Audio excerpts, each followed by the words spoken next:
All right. All right, guys. So let's what do you guys know about what you should be doing before competitions and stuff like that? Yeah. Yeah. Cool. Stretching's good. That's your side. Eating good food. Eating good food's good. You don't want to eat straight before the race, do you? No, you don't want to get too full too early. But in terms of, it's handy when I can be seen. Alright, cool. So in terms of your pre-swim stuff, right? So not eating too much before you swim is always good, all of those different things, okay? But realistically, we want to make sure that your body is prepared to actually do your swimming, if that makes sense. So that's physically and mentally, okay? Not just, stretching and building some good flexibility. We want to really make sure that our bodies are primed and ready to go. Does that make sense? Okay?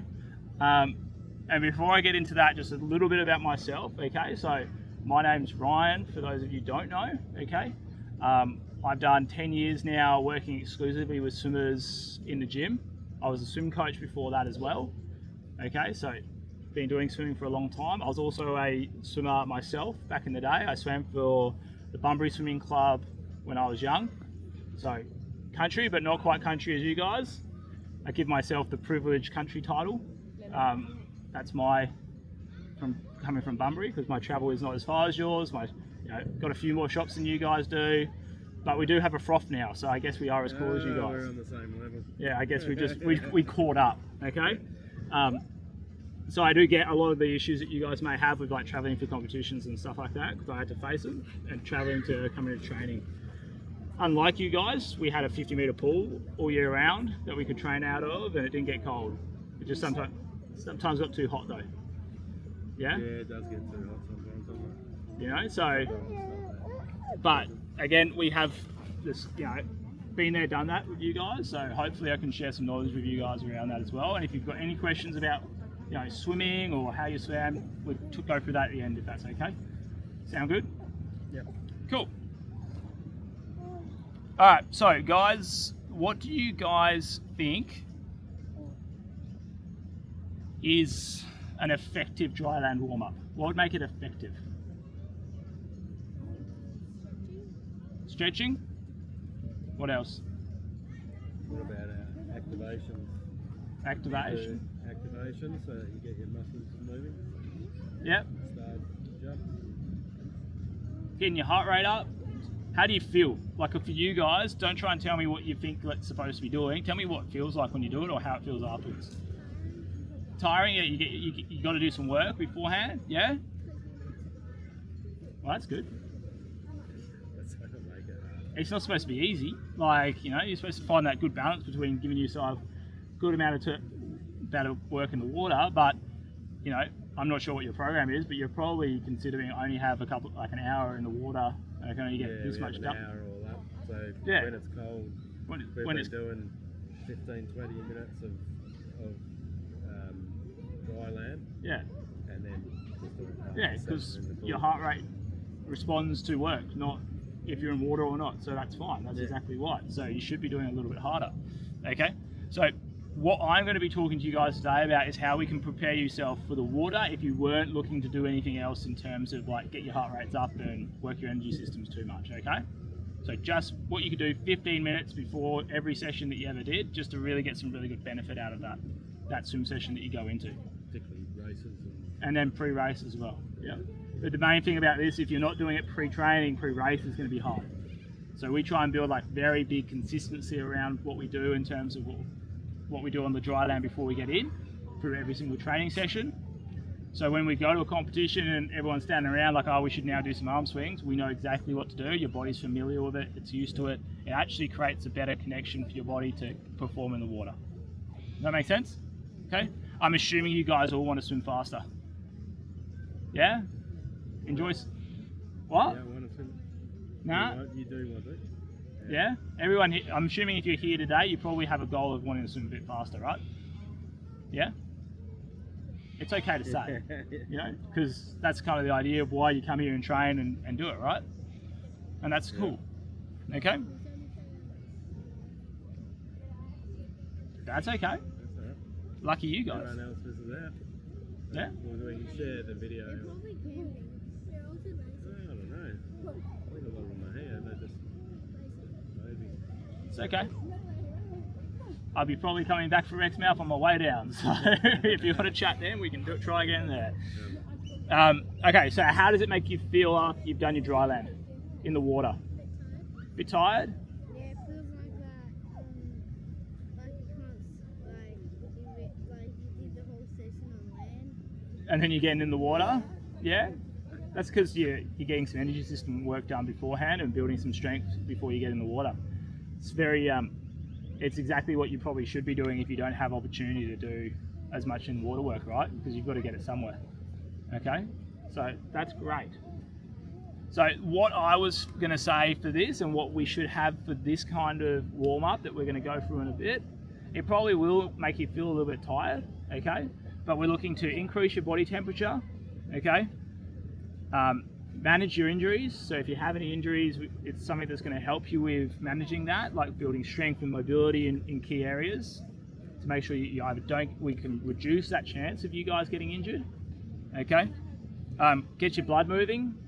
Again, it's about warming up. It's about getting prepared. Your heart rate is supposed to go up. It is supposed to be a bit tricky how you do it, okay? It helps you stretch. So it increases that range of motion for you guys if you need it, okay? Get your head in the right space, okay? After a long day at school or something like that, and then you're trying to lug yourself in here to go training, who feels a bit foggy sometimes? Yeah. So coming in and doing your dry land beforehand can like really just get your cogs moving again, blow those cobwebs out from maybe a long day at school, and then get you ready to go. Who's struggling to wake up when they come to morning training? Well, and especially in morning trainings. Yeah. So if you got morning, just to wake you up. if you got morning trainings, it's to get yourself awake, alert, and ready to go. So you don't spend your precious time in the water that you don't have a lot of beforehand, waking yourself up. Okay. But apparently the water's pretty cold here, so you've got that to deal with. That wakes you up enough. That'll wake you up. Okay? I used to have toasties. Yeah. Toasties? What, post swim? Post swim, yeah. Sick. How good. Toasties and Milo. What's the water temp? 22.9 at the moment. 22? Yeah. It's It's kind of like at about 26, 27. Yeah, 26 is where you're supposed to. That's like where your competition water temp is supposed to be Yeah. at. The smaller kids are probably more 27. Oh yeah, Just 100%. to do a full hour. Yeah, you like 27 degrees. Bit warmer. That's over the summer months, eh? When it's like boiling hot outside and you're hoping for it to be cold. Yeah. Yeah. Yeah. Oh, it does go up to 30. I was gonna say, how hot does it get? Cold in the water and And just stay cold the whole time. Yeah. Awesome, guys. So, what we are really looking for here in terms of your warm-ups, okay, is a window of trainability. Okay. Does anyone have a stab in the dark about what a window of trainability might mean? Time that you have to train? Yep. Anything else? No. So realistically, it's when you are ready, create the best environment possible for you to be able to do your training session. Okay, so you can increase your physical attributes for a short period of time. Okay, so how much range you have, how much, is that a question? You just raised me, doing the single ladies? Oh, the sun. How much range you have, how much activation your shoulders have for a short period of time before you get in the water. So when you're in the water, you have that ability to do it then. Does that make sense? Okay, that's the window of trainability. So we're increasing the time period before and during your training sessions that you have to be train, to have the best out of your training period. Make sense? Got it? Any questions on that? Nah? Cool. Now we do that in 3 different ways, okay? Mobility, okay? And who wants to have a stab at what mobility looks like? What it looks like? Yeah, your body. moving your body. Yeah, what is it?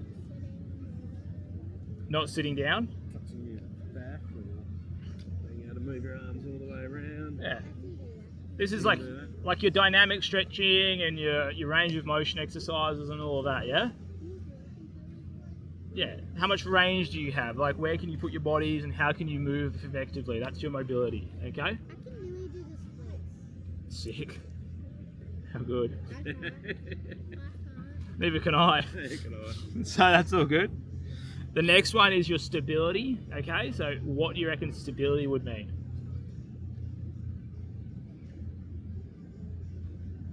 Strength. Yeah. Don't start with N. It's Yeah. there you go. Not trick questions on these as well, guys. Yeah. So it's your ability to maintain positions and alignment while swimming. Okay? So stabilizing. So think about stable things. Okay? Stability, stable. Okay? So we're trying to create as stable environment as possible in your joints so you guys can then train as well as possible and avoid injury. Okay? Sound good? You can hold your body straight and swimming freestyle instead of doing the wiggly worm. Exactly right. I can't do the Okay. Yeah. Keeping everything as aligned as possible so you guys are all good to go. I can't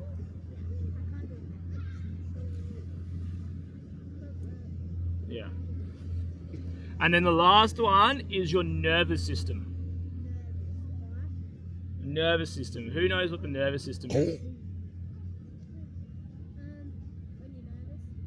you're nervous. Yeah, could be a part of it. So your nervous system is the brains and the wiring of your nerves that connect everything together. Okay. So you guys probably have heard of the term muscle memory before. So muscle memory, it's like when people tell, like something becomes a pattern. For example, your freestyle is muscle memory. Okay.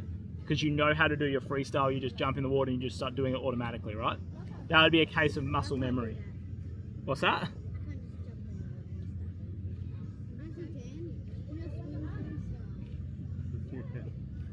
Your muscles and their manners. Yeah, you remember what to do. You don't have to learn it all over again. Does that make sense? That's muscle memory. That's about your nervous system.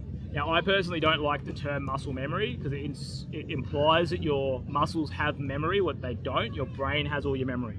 So it's waking up your brain, okay, and making it ready to go in the muscles and to do the actions that you need. Does that make sense? Yeah? Do have links that you create between your brain and your muscles. Yeah. That you strengthen by. Exactly. But the muscle itself doesn't hold that memory. No. So but that's that all link held to in the your brain. becomes stronger. Yeah, so you want to create the neurological links. Yeah. Yeah, 100%. You got sharks here. Yeah. Well, we'll also make you more efficient in the water, make you go faster, quicker, all those different things. Reaction time off the block. When the buzzer goes, who stands around for a little bit and then jumps off the block, or who gets straight in the water? I sometimes like go early, too early. 'Cause Don't go too early. Maybe go too late. Going late is better than early. Yeah. Going early. These two are both quite quick off the blocks. Going early is a bit of an Taylor's issue. maybe a little bit slower off the blocks. Probably got three about quicker. Like, Yeah, reaction time, Yeah. right? So that's a part of like your nervous system. That how do you react to that and go from I there? go like backwards before I go down. Yeah, exactly right. Okay, sound good? Ryan's got very good reaction time. Good, So have you. awesome. Okay, guys. So what we're gonna do, and the way that our warm up is designed, is that these three things feed into each other. So when you finish the stuff that's gonna wake you up, your brain, the brain stuff, do you reckon that's when we get in the water? No. Straight after that, you don't reckon we get straight in the water once you're most ready to go. Yeah. You know? So mobility allows us to slowly get ourselves ready. Stability allows us to activate and make us feel good and make the body feel good. All the muscles connect together. And then the nervous system stuff, the engagement side of things, gets you really ready to work. Okay? Sound good? Who would like to have a go at that? At my warm-up that we give to all our guys. Yeah. As long as you don't have to get in the water. Apparently you're not hopping in the water. I did ask, hey, can I hop in the water afterwards and train with you guys? But apparently you're not getting in. So that's fair enough. But who wants to have a go? Alright, let me just reconnect to the Wi-Fi so I can get it up. Do you have enough space? Yeah, you're going to have enough space. With 3 of us, I think you're going to have enough space. I did this in Albany in their club rooms, and their club rooms pretty small. Like, wasn't big. And there was about 20 kids in there. That was when we were struggling for space. Yeah. You guys, we ain't struggling for space here. All this great room here, like excellent pool. Is it 50? Yep. Sick. Yeah. Yeah, we got the wall over there for stretches and the concrete there. We got a step over there that we use. What's that? The seat along there, we can get like 25 kids along that Yeah, seat along there, the seat doing, there. Step ups. And, Yeah, man, that's awesome. I love it.